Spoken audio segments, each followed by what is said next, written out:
Okay, to business news now. Some more fallout for Boeing. Good morning to you, Mike. Yeah, good morning, Melanie. The Boeing company is taking out ads in all of the major newspapers this morning. They've got some commentary coming from the CEO, Dennis Muhlenberg, on the Boeing website expressing sympathy, condolence, apologizing for the recent airline disasters, the Lion Air crash and the Ethiopian Airlines crash involving Boeing 787 MAX jets. Muhlenberg saying that safety is the company's #1 priority. They are still trying to figure out exactly what went wrong and to make those planes safe for the skies. Talking about the software fix that has been in the works. Still no timeline as to when the 737 will be back recertified for airlines around the world.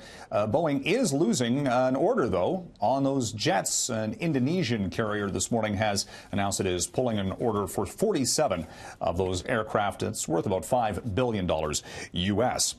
We're looking this morning as well at red flags coming from the federal budget from the credit rating agencies that are looking over Canada's books.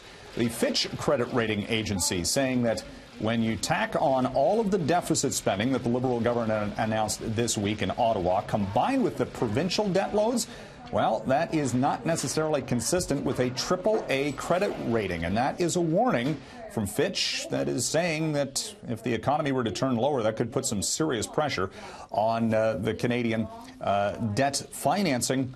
It could lead to a credit rating downgrade, which would be a major blow.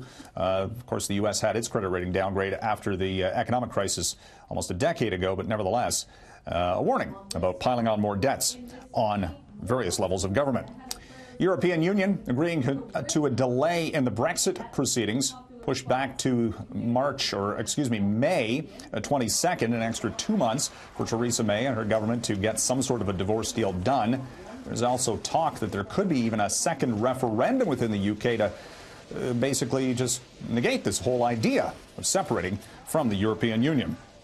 And it looks as though New York Stock Exchange is going to get one of the biggest initial public stock sales this year, with sources saying Uber, the ride-hailing company, is looking at the NYSE for its stock listing, which could be worth billions of dollars, as Uber has a value of around $100 billion.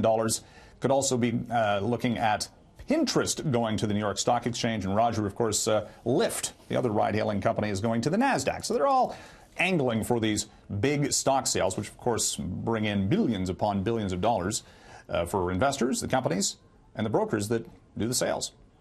Have a good weekend. It's not going to be me. How many instant billionaires do you think there'll be with the Uber one? There's a few insiders at that company who are going to do very well. Very, very, very well. Yes. All right. We'll be back at work on Monday, won't we, Mike? Pretty much. All right, sir. Have a great weekend. You too. Coming up after the break, we are